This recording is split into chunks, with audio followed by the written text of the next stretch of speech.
We're just fortunate to be across the street from one of the greatest racetracks in the world. And, you know, with the Kentucky Derby, we like to spread the Derby fever 365 days a year. It's just that excitement, you know, it's that excitement everybody catches when they come here.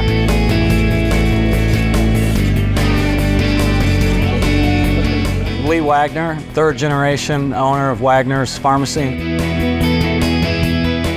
It's a bit like the Kentucky Derby Museum in here. It is, it definitely is.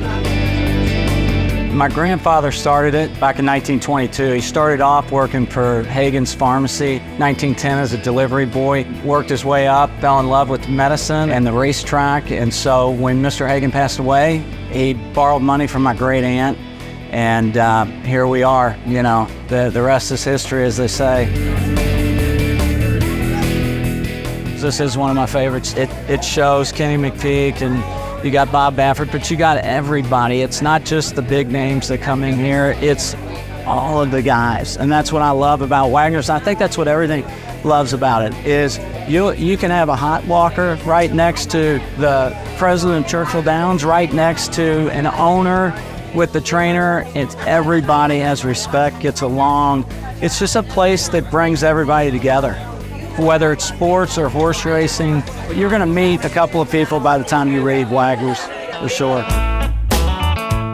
How did you get this plot of land right here? Again, that was his stake. Again, when it was Hagen's Pharmacy and he borrowed the money to buy Wagner's, we were located across the street. When the city came to widen Central Avenue, we worked a deal with Churchill Downs to be able to be located right across the street, and it's worked out well. They saw the value of taking care of the horsemen, and it was the relationship basically with the horsemen, and then the fact that all that we do for Churchill. At the time, we manufactured the saddle towels, doing the jockey silks. Not only that, at the time we were doing the jocks room kitchen and then the track kitchen, as well as the pharmacy. My father was a pharmacist as well, and now we sold the pharmacy part back in 2015 as the restaurant part grew. And so we still do a lot of the silks, saddle towels next door for Becker and Dursky.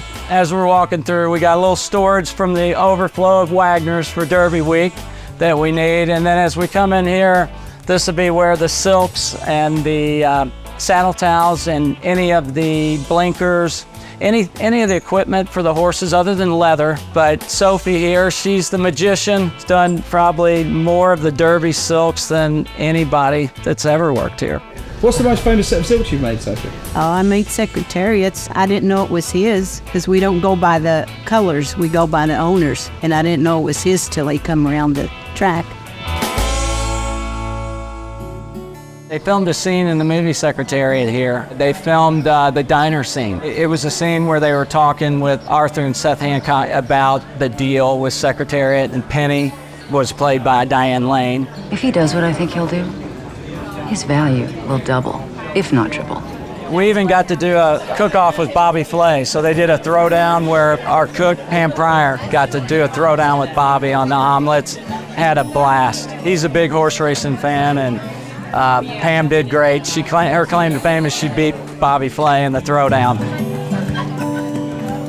The omelet got so popular that during Derby week we had to take it off the menu because so many people come through and it takes up so much room on the grill. And it's just to be able to get everybody in and out because they want to get to the races and see the horses. We have to limit the menu on that. But yeah, it's still one of the favorites. Growing up as a kid, all of us came in here and we always loved sitting at the fountain, soda fountain, because when I grew up, that's where, you know, you'd have Dwayne Lucas, Pat Day. I mean, all of the guys that come in. That's what I remember growing up and watching all of the jocks agents with the jockeys in here after morning workouts. They'd come and they'd eat, drink coffee and discuss the mounts, who they liked, just all those guys, all the valets over there. Because again, part of my job was running things over to the jocks room, like doing the saddle towels, the vest, whatever they needed, because we had the tack shop. They'd call over and say, hey, Lee, do you have this? Yes. And again, that was his philosophy. Let's make it a one-stop shop for anything the horseman could need. We'll have it, and we'll get it over there. We're trying to let people know we're more than a pharmacy. So if you're here in Louisville, Kentucky, near the corner of 4th and Central across from the legendary Churchill Downs. Stop in and see us. It's a diner, it's a place that you'll love to come, and you'll catch Derby fever before you leave.